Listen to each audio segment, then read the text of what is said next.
Canada में अपराधियों और आतंकियों का एक बहुत बड़ा गठजोड़ तैयार होने की खबर आई। सूत्रों से आई खबरों के मुताबिक चीन और मेक्सिको के अपराधियों के गैंग भी खालिस्तान समर्थक आतंकियों के साथ जुड़ गए हैं।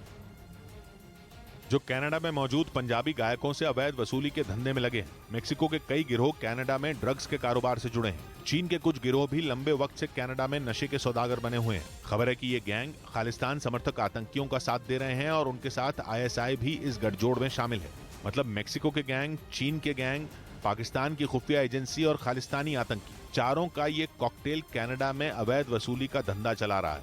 इन खालिस्तानी आतंकियों में अर्श डल्ला और हरदीप सिंह निज्जर शामिल हैं। ये दोनों आतंकी लंबे वक्त से भारतीय एजेंसियों के टारगेट पर हैं। भारत की सुरक्षा एजेंसियों का मानना है कि कनाडा से अमेरिका में एंट्री मिलना भी काफी आसान है। इसीलिए कनाडा लगातार आतंकियों और शरणार्थियों का गढ़ बनता जा रहा है। लेकिन चीन और मेक्सिको के आपराधिक गिरोह भी अब भारत विरोधी एजेंडे को आगे बढ़ाने में लग गए हैं,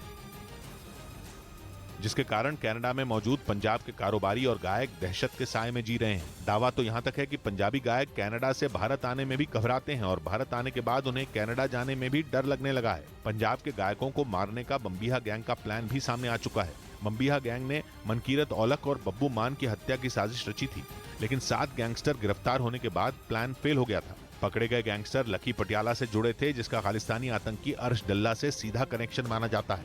मतलब यह कि पंजाब में डर का कारोबार करने की पूरी स्क्रिप्ट कनाडा में लिखी जाने की खबर है। इस बीच दक्षिण अमेरिका के देश बोलिविया में टीचरों का गुस्सा एक बार फिर भड़क गया।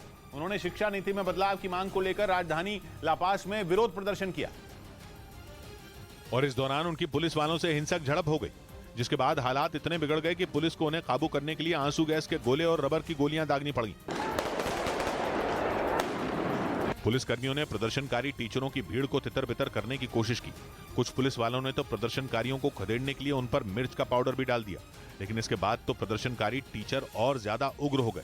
उन्होंने भी पुलिस वालों पर पटाखे छोड़ने शुरू कर दिए, जिसके बाद राजधानी लापास की सड़कें धमाकों से गूंज उठी। पुलिस वालों के लिए गुस्साए प्रदर्शनकारियों को संभालना मुश्किल हो गया, जिसके बाद प्रशासन ने फौरन एक्शन लेते हुए वहां पुलिस की एक और टीम उतार दी। इस दौरान पुलिस वालों ने कई प्रदर्शनकारियों को दौड़ा-दौड़ाकर उन्हें पकड़ लिया, लेकिन इसके बाद भी गुस्साए टीचरों ने शहर में हंगामा जारी रखा। ये टीचर पिछले 1 महीने से बोलिविया की राजधानी लापास समेत कई शहरों में देश की शिक्षा नीति में सुधार और शिक्षा बजट बढ़ाने की मांग को लेकर शिक्षा मंत्रालय के खिलाफ विरोध प्रदर्शन कर रहे हैं। प्रदर्शनकारी टीचरों के मुताबिक बोलिविया में शिक्षा की हालत बेहद खराब है, इसलिए उन्होंने स्कूलों में टीचरों की संख्या बढ़ाने की भी मांग की है। ब्रेकिंग न्यूज आ रही है। कर्नाटक चुनाव से जुड़ी बीजेपी ने 189 उम्मीदवारों की पहली लिस्ट जारी कर दी है। इनमें सबसे ज्यादा 32 टिकट ओबीसी समुदाय के उम्मीदवारों को मिली हैं। इनके अलावा बीजेपी की इस लिस्ट में एससी समुदाय के 30 और एसटी समुदाय के 16 प्रत्याशी हैं। पहली लिस्ट में 189 में 52 नए चेहरे हैं जिन पर बीजेपी ने दांव खेला है। यतेंद्र शर्मा हमारे साथ जुड़ रहे हैं। यतेंद्र, सबसे बड़ी खास बात क्या है इस लिस्ट में?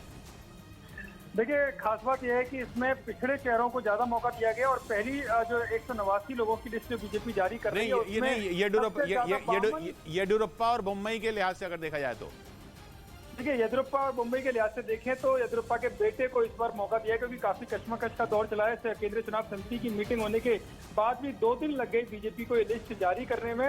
हालांकि येदियुरप्पा अपने बेटे को टिकट दिलाने में सफल रहे। वही मुंबई अपनी पुरानी सीट जो शिवगंगा है वहां से वो चुनाव लड़ेंगे। लेकिन खास बात यह है कि हर जाति का कास्ट वाइज और हर प्रोफेशनल वाइज इस पूरी लिस्ट को तैयार किया गया। हालांकि 2 दिन, कभी ऐसा देखा नहीं जाता कि केंद्रीय चुनाव समिति के बाद 2 दिन लगे और किसी भी लिस्ट को फाइनलाइज करने में, यानी कि बीजेपी फूक कर कदम रख रही है और हर उस पॉइंट्स को ध्यान में रखकर ये लिस्ट जारी की गई है। कैंडिडेट तैयार किए गए हैं जिनसे बीजेपी एक बार फिर से जीत की तरफ जाए, इस बात का विशेष तौर पर ध्यान रखा जाए।